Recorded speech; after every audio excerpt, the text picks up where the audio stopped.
जीवन में हम अक्सर कई चीज़ों से डरते रहते हैं, चाहे वे बड़े हो या बच्चे। कोई ना कोई किसी चीज़ को करने से डरता है। ऐसे में कृष्णा और बलराम से जुड़ी ये कहानी आपके लिए। तो आइए शुरू करते हैं मज़ेदार कहानी बिना किसी देरी के।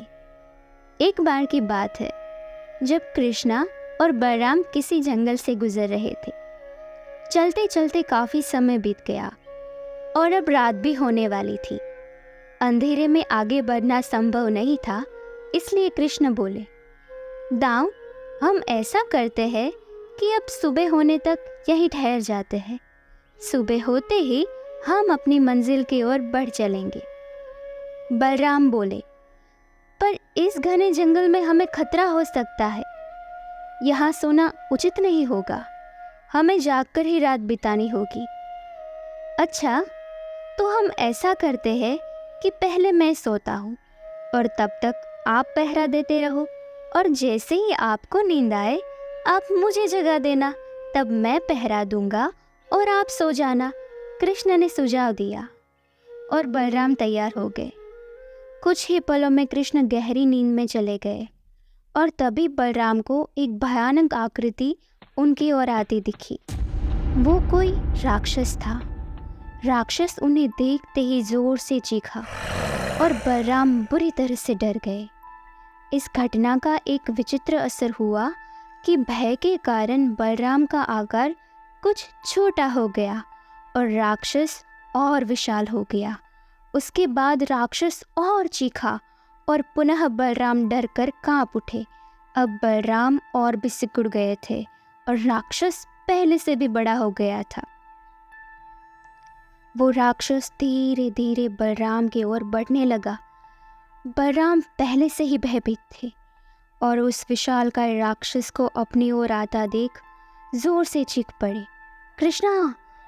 और चीखते ही वही मूर्छित होकर गिर पड़े। बलराम की आवाज़ सुनकर कृष्ण उठे। उन्होंने सोचा कि दाव पहरा देते देते थक गए होंगे और सोने से पहले उन्हें आवाज़ दे दी होगी। अब कृष्ण पहरा देने लगे। कुछ देर बाद वही राक्षस उनके सामने आया और जोर से चीखा। कृष्ण जरा भी घबराए नहीं और बोले, बताओ, तुम इस तरह क्यों चीख रहे हो? क्या चाहिए तुम्हें? इस बार भी कृष्ण के साहस के कारण उनका आकार कुछ बढ़ गया और राक्षस का आकार कुछ घट गया।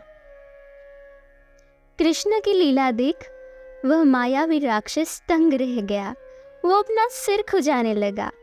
एक आखिरी प्रयास में राक्षस पूरी ताकत से चीखा, पर कृष्णा मुस्कुरा उठे और फिर से बोले, बताओ तो, क्या चाहिए तुम्हें? फिर क्या था, राक्षस सिकुड़कर बिल्कुल छोटा सा हो गया और कृष्ण ने उसे अपनी हथेली में लेकर अपनी धोती में बांध लिया और फिर कमर में खोसकर रख लिया। कुछ ही देर में सुबह हो गई। कृष्ण ने बलराम को उठाया और आगे बढ़ने के लिए कहा। वे धीरे धीरे आगे बढ़ने लगे। तभी बलराम उत्तेजित हुए बोले, पता है कल रात में क्या हुआ था? एक भयानक राक्षस हमें मारने आया था। रुको रुको। बलराम को बीच में टोकते हुए कृष्ण ने अपनी धोती में बंधा राक्षस निकाला और बलराम को दिखाते हुए बोले, कहीं आप इसकी बात तो नहीं कर रहे हो? हाँ, ये वही है, पर कल जब मैंने इसे देखा था तो ये बहुत बड़ा था। ये इतना छोटा कैसे हो गया? बलराम को आश्चर्य हुआ। कृष्ण बोले, दाऊ, जब जीवन में आप किसी ऐसी चीज़ से बचने की कोशिश करते हो जिसका आपको सामना करना चाहिए, तो वो आपसे बड़ी हो जाती है और आप पर नियंत्रण करने लगती है।